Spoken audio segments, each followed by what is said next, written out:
Salam sejahtera, terima kasih karena bersama dengan saya di Naziling Unity Channel. Sanusi didakwa sebagai gagal dalam proyek mega. Ini jawaban beliau. Saudara-saudara sekalian, Sanusi seringkali menimbulkan pelbagai kontroversi, kenyataan-kenyataan yang luar biasa. Tapi kali ini dia menjawab pula tentang dakwaan bahwa proyek mega gagal. Beberapa projek mega yang diumumkan Kerajaan Kedah sebelum ini bukan dibatalkan. Sebaliknya, syarikat pelaburan swasta sebagai pelaksana berdepan kekangan dalam perniagaan. Menteri Besar Kedah, Datuk Seri Muhammad Sanusi Maknor berkata, projek Widad Langkasuka dan Litar Lumba di Langkawi, pembinaan litar lumba antarabangsa dan stadium di Sungai Petani merupakan pelaburan syarikat swasta, bukannya kerajaan negeri seperti didakwa segelintir pihak. Ada netizen dan penganalisis politik kata, apa sudah jadi ni Sanusi, kata mereka. Menurut Sanusi lagi, kesemua projek berkenan bukan gagal dilaksanakan.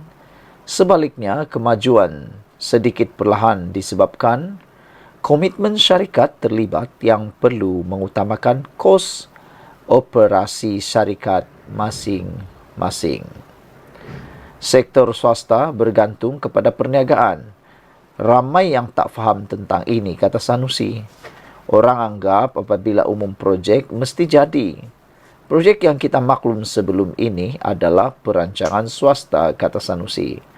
Namun, ialah kita tahulah, netizen ni bila bagi komen, mereka akan bagi komen mengikut sudut pandang mereka. Ada netizen yang mengatakan Sanusi gagal menunaikan apa yang beliau kata. Ada juga netizen kata Sanusi gagal untuk menarik pelaburan berterusan, meneruskan projek-projek tersebut, kata mereka. Namun Sanusi masih menegaskan, ianya cuba dipersalahkan pula kepada orang lain. Syarikat swasta berhasrat bangunkan projek tersebut. Kita umumlah, kata Sanusi. Tidak merugikan duit kerajaan pun. Saya jaga amanah kerajaan, bukan jaga syarikat swasta. Kalau pertimbangan syarikat itu ada kekangan, mereka tangguh atau pilih secara berfasa, itu hak mereka. Katanya pada sidang akbar selepas mempengerusikan mesyuarat Exco di Wisma Darul Aman pada Rabu.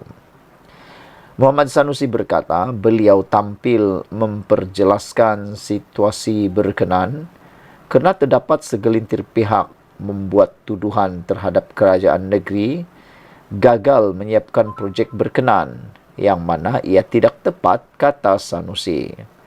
Ada pihak tidak pandai memandang perkara pandai. Ada pihak tak pandai memandang perkara baik. Hanya mencari perkara buruk. Apa yang mereka cari, yang itu mereka dapat, kata Sanusi. Tapi netizen kata, Sanusi pun macam tu juga, kata mereka.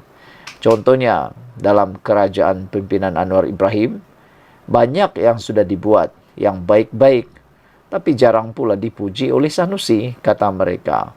Balik-balik perkara yang salah, perkara yang jahat, perkara yang buruk yang dikemukakan. Kerajaan negeri pun, kata Sanusi, berhati-hati supaya tidak terbabit dengan projek-projek yang boleh menjadi gajah putih.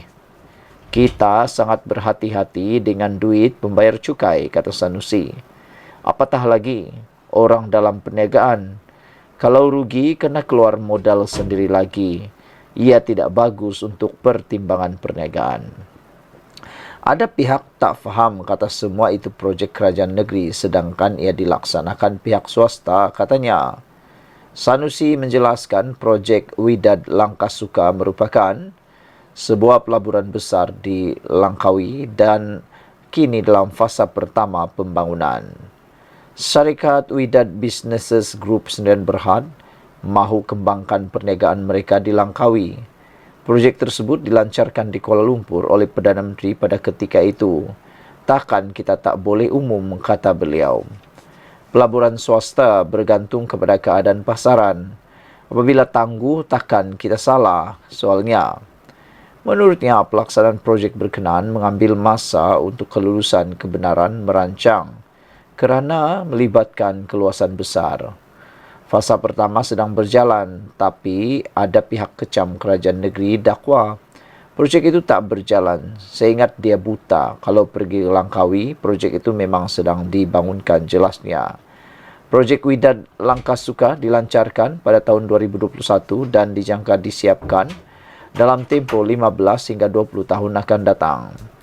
Projek bernilai 40 bilion ini merangkumi hotel dan resort bertaraf 5 dan 6 bintang, padang golf antarabangsa bersebelahan Marina Yacht Club, kompleks pejabat dan perniagaan antarabangsa, pusat membeli belah, institusi pengajian tinggi, kemudahan penjagaan kesihatan serta kediaman mewah.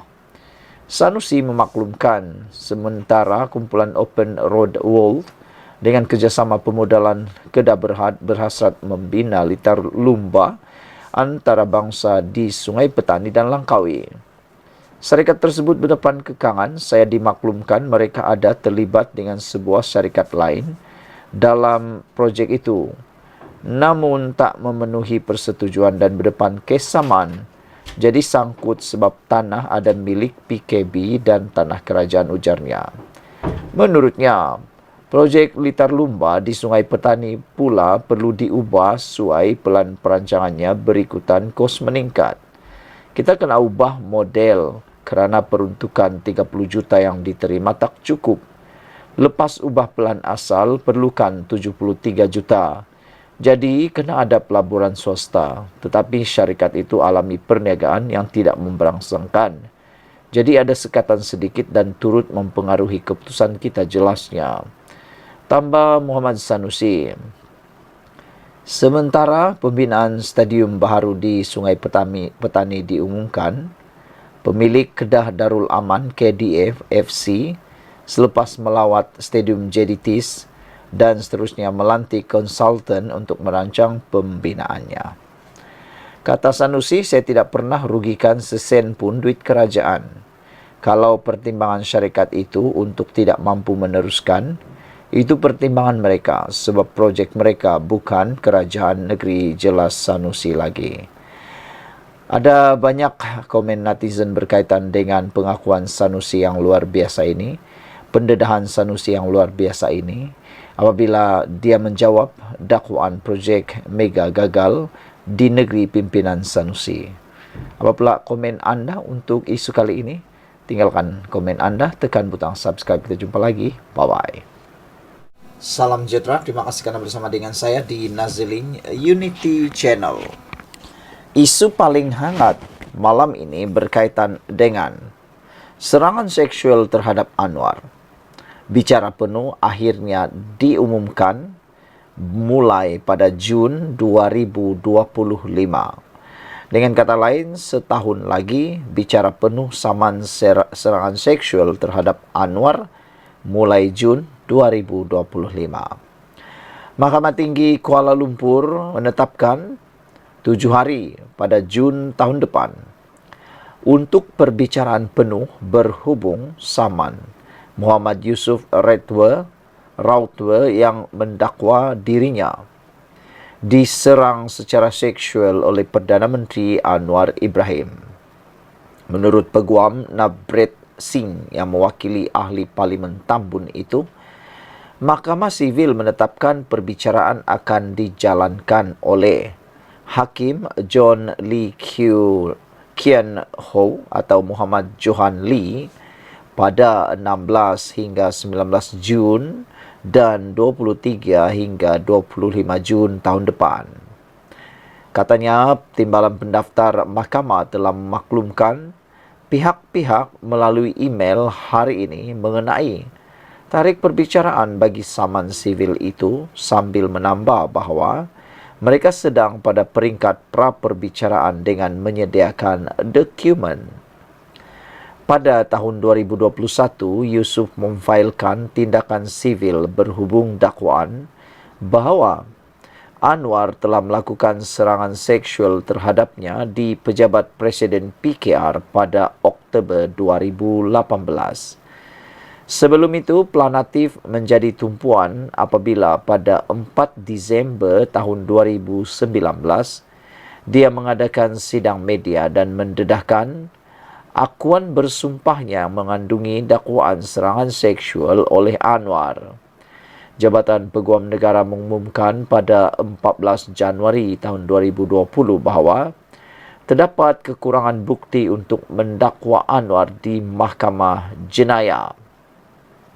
Dalam pernyataan tuntutannya untuk saman itu, Yusuf memohon perintah bahawa Anwar telah melakukan serangan seksual dan atau pencerobohan terhadapnya. Dia juga menuntut RM180 setiap sesi terapi, ganti rugi teladan kes mahkamah faedah 5% setahun ke atas, sebarang jumlah ganti rugi yang diberikan serta pelbagai kos atau ganti rugi lain.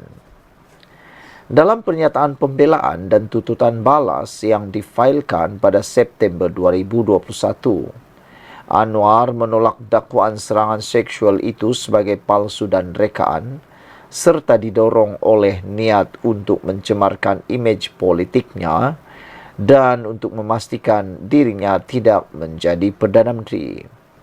Pada 7 Mei, Mahkamah Tinggi menolak permohonan Yusuf untuk memaksa polis mendedahkan keputusan ujian poligraf yang diambilnya pada Disember 2019.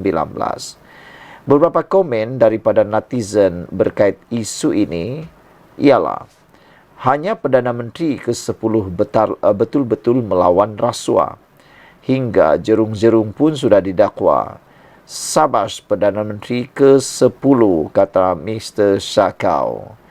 Sekian untuk kali ini. Jangan lupa tinggalkan komen anda untuk isu kali ini. Kita jumpa lagi. Bye-bye. Salam sejahtera. Terima kasih kerana bersama dengan saya di Nazilin Unity Channel. Semalam kita digemparkan dan dikejutkan dengan berita bahawa anak Hamzah Zainuddin telah didakwa menerima rasuah RM100,000.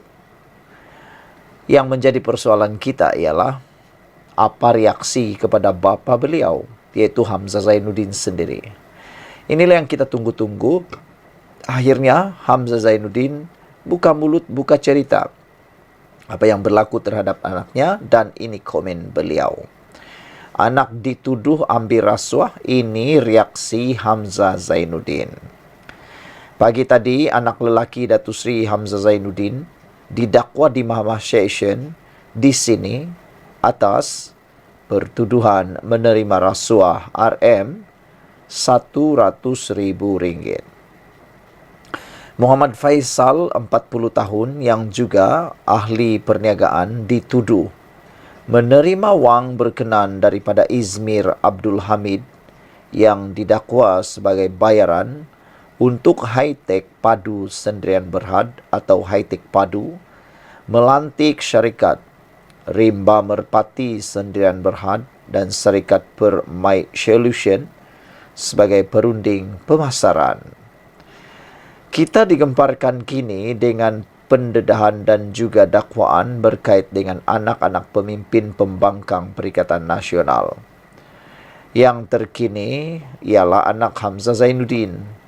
Tapi sebelum anak Hamzah Zainuddin, kita juga digemparkan dengan dakwaan terhadap anak Menteri Besar Perlis yang turut membabitkan pemalsuan dokumen dan tuntutan yang tidak dijalankan kerjanya.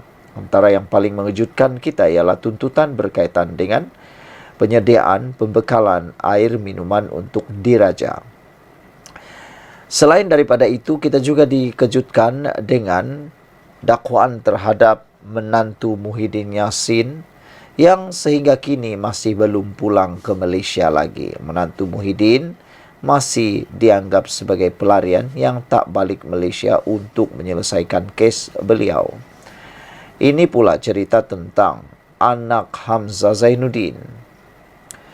Menurut laporan ini, kesalahan itu dikaitkan dengan high-tech padu yang dikatakan diberi tender 33 juta oleh Suruhanjaya Syarikat Malaysia SSM untuk pembekalan, penyewaan, pelaksanaan, latihan, sokongan dan penyelenggaraan infrastruktur keselamatan. Dia didakwa melakukan kesalahan itu di sebuah pejabat dekat Publica Shopping Gallery, Jalan Duta Mas 1 di sini pada Mac 2018. Jika sabit kesalahan mengikut Seksyen 16E dalam kurungan E Akta SPRM 2009, boleh dipenjara sehingga 20 tahun, denda 5 kali ganda, nilai rasuah atau RM10,000 mana lebih tinggi. Faisal mengaku tidak bersalah dan mahkamah membenarkan tertuduh dibebaskan dengan jaminan RM25,000 selepas memerintahkan dia menyerahkan pasport sehingga kes selesai. Selain menetapkan 5 Julai depan untuk sebutan semula kes. Ini kali kedua Faisal dihadapkan ke mahkamah selepas pada April tahun lalu dia didakwa dan kemudian mengaku tidak bersalah atas 9 pertuduhan kes seleweng minyak masak bersubsidi di Mahkamah Session Seremban. Malam ini Hamzah yang juga Setiausaha Agung Bersatu merangkap Setiausaha Agung Perikatan Nasional dan Ketua Pembangkang mengeluarkan satu kenyataan berhubung pendakwaan terhadap anak lelakinya itu. Bekas Menteri Dalam Negeri yang juga pernah menjadi Menteri Perdagangan Dalam Negeri, Koperasi dan Kepenggunaan mendakwa pendakwaan terbaru itu sebagai siri perancangan pembunuhan karakter politik yang sebenarnya ditujukan kepada beliau sebagai Ketua Pembangkang. Kata Hamzah Zainuddin, tak dapat tanduk, telinga dipulas. Katanya turut mendakwa tindakan itu selepas kerajaan melalui pelbagai agensi gagal mencipta naratif, persepsi dan pertuduhan politik ke atas pemimpin bersatu termasuk beliau. Ahli Parlimen Larut itu juga menyifatkan pendakwaan anaknya itu sebagai taktik lapuk yang didakwa usaha terdesak menutup mulut pengkritik dengan menyasarkan pemimpin PN dan ahli keluarga mereka. Kata Hamzah Zainuddin, saya percaya akhirnya kebenaran akan mengatasi kebatilan dan kezaliman, katanya. Ada netizen kata, nak takut apa? Kalau dalam pihak yang benar, jangan takut, berjuanglah di mahkamah. Kalau salah, apa boleh buat? Jumpa lagi, tinggalkan komen Anda. Bye-bye.